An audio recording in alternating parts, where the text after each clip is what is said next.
Hello everyone, I'm Carl Azus. Thank you for taking 10 minutes to get up to speed on international current events.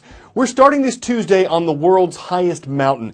Every year since 1900, at least one person has died climbing Nepal's Mount Everest, and this year is no exception.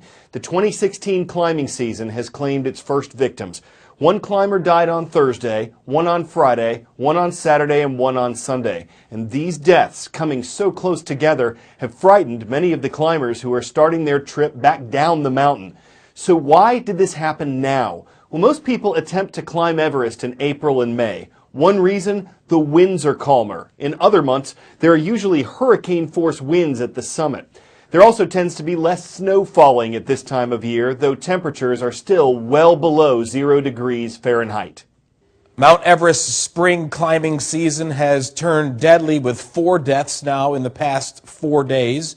You have to get to 29,000 feet to get to the top of Mount Everest, and above 26,000 feet is called the death zone. There's just not enough oxygen up there for your body to last very long. Now, this is the first real death from climbing that we've seen since they closed the mountain because of the earthquake. Now, remember, there was also the avalanche that closed part of the climbing season 2015 and 2014, so not many people have been up there. They're also saying that there are so many people trying to get to the top because it is now opened again, that is slowing the ascent and keeping those people, keeping the climbers in that death zone longer because it's such a slow climb to the top. Avalanches kill people, injuries kill people from falling or from ice collapses, also weather from exposure, and of course just altitude sickness alone is killing people up there because of the height of Mount Everest.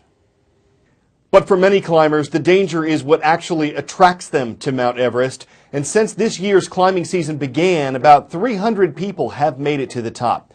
We don't know yet if the recent deaths there will impact tourism. That's a major industry in Nepal.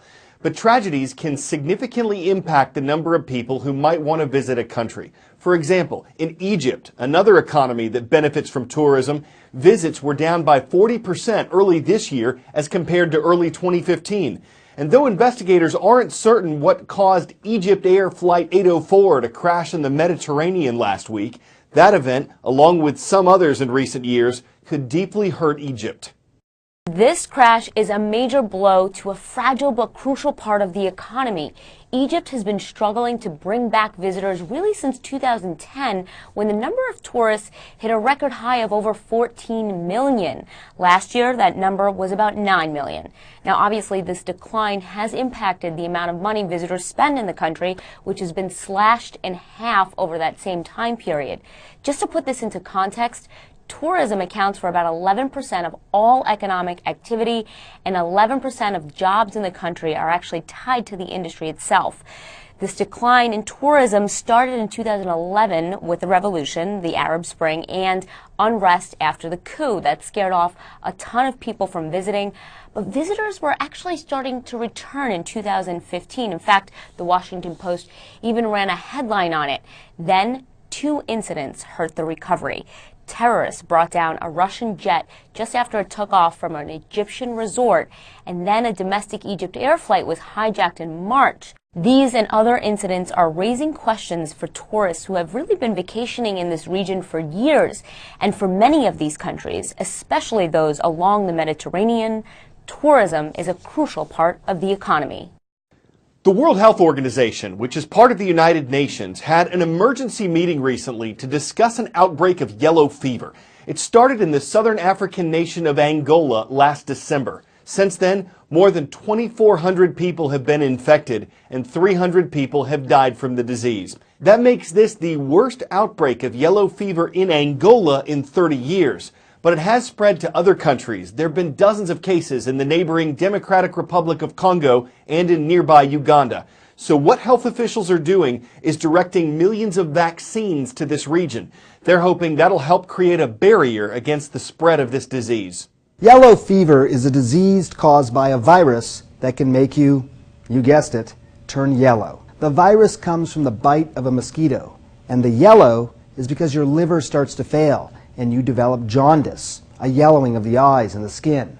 You'll also get fevers, chills, back pain, and generalized aching. From infection to illness, typically takes 3 to 6 days. Now, most people are going to improve after these initial symptoms.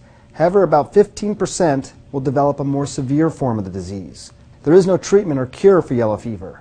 Doctors are going to work to alleviate symptoms, prescribing rest, fluids, medications. The best way to avoid yellow fever is to get vaccinated, especially if traveling to Africa, South America. Use insect repellent, wear thick long-sleeve clothing, and sleep in a screened-in or air-conditioned room as much as possible. Since the Vietnam War, the U.S. has banned the sale of American military weapons to the communist country of Vietnam. But yesterday, while on a trip there, President Obama removed that ban. He says it's part of the work to normalize relations between America and Vietnam, and that includes more military cooperation. Critics say President Obama should have waited until Vietnam improves its human rights record before lifting the ban. A Human Rights Watch official says the president gave the Asian country a reward it did not deserve. But international experts say this isn't just about Vietnam and the U.S. They say China factors in. It's involved in an international dispute over what country controls territory in the South China Sea. Some U.S. officials see Vietnam as a balance to China's influence in the region. From coast to coast and across the sea, it's time for the CNN Student News Roll Call. We're starting in Spokane, Washington. Why? Because the Pirates are there at John R. Rogers High School. Next to the eastern U.S. city of Westminster, South Carolina. Great to see everyone at Cherokee Creek Boys School watching today.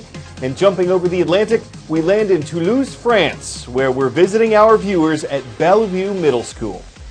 When you walk through a spider web, you're probably more concerned about whether anything was on it at the time than you are impressed by the relative strength of the structure.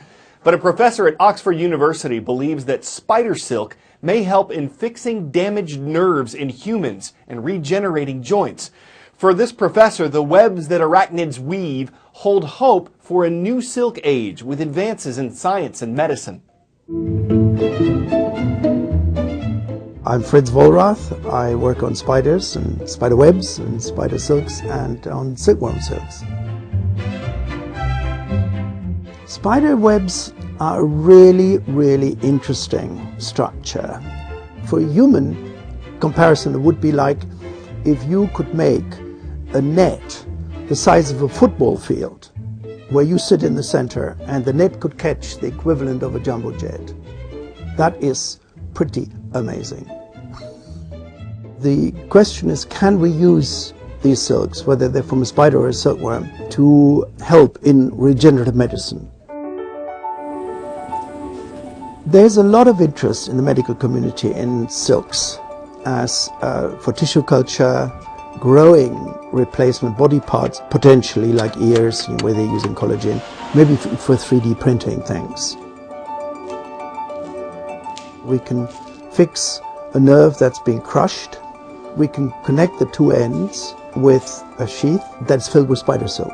And the nerves will grow along these spider silk threads and connect, and then the person can move the arm again. And now we're in human trials with some of these implants, and they seem to work very well. I don't see at this stage anything that would be off limits.